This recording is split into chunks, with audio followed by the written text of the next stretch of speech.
ஓம் சைராம், ஜெய் சைராம். என் அன்பின் பிரியமே, நீ உன் வாழ்வை எப்போது குறை சொல்லாமல் ஏற்றுக்கொண்டாயோ, வினையை எப்போது நீ புரிந்து கொண்டாயோ, அப்போதே பல மாறுதல்கள் உன் வாழ்வில் நடக்க ஆரம்பித்து விட்டது.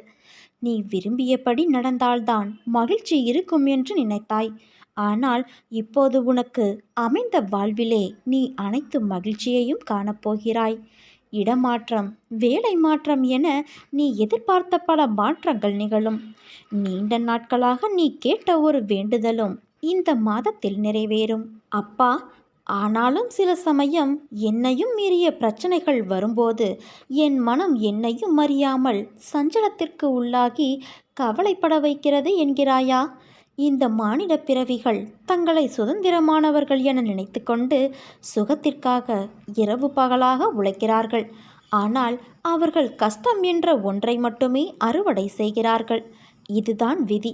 இந்த விதியானது நல்லதாக திரும்பி நல்ல நேரம் வருவதற்கு முன்பு ஒரு கஷ்டம் உன்னை இப்படி ஆட்டிவிட்டு செல்வது தவிர்க்க முடியாத ஒன்று.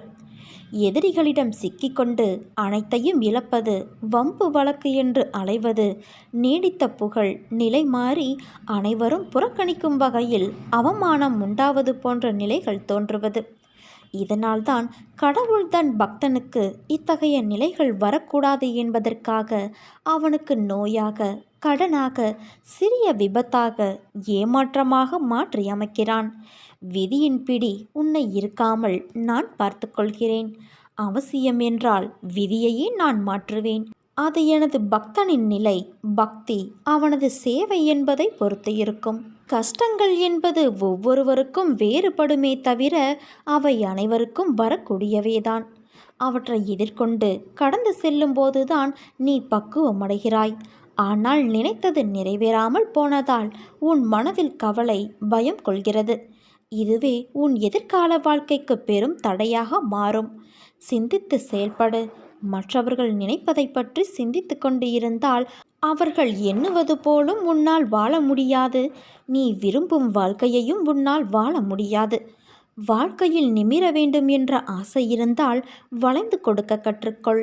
வில்லானது வளைந்து கொடுக்காமல் அம்பு ஒருபோதும் இலக்கை எட்ட முடியாது. எதை பற்றியும் கவலைப்படாமல் உனக்கான வழியில் சென்று கொண்டே இரு. நீ வேண்டுவது நிச்சயம் நிறைவேறும். நம்பிக்கையோடு இரு. நிச்சயம் நிறைவேறியே தீரும். அனைத்தும் உனக்கு எதிராக நடப்பது போல தோன்றலாம். ஆனால் இறுதியில் நான் அனைத்தையும் சரி செய்வேன். காத்திரு என் குழந்தையே. அனைத்தும் வெற்றியாய் அமைய உன் சாயப்பாவான நான் உனக்கு துணை இருப்பேன். ஒன்றை மட்டும் புரிந்து கொள். கவலைகளை நினைத்து நீ கலங்குவதால் என்னிடமிருந்து நீ தூரமாகிறாய். என்மேல் உனக்கு நம்பிக்கை இருந்தால் என்னால் உனக்கு முடியாத காரியம் என்று எதுவுமே இங்கு இருக்க முடியாது. நீ நம்பிக்கையோடு இருந்தால் நல்லதே நடக்கும்.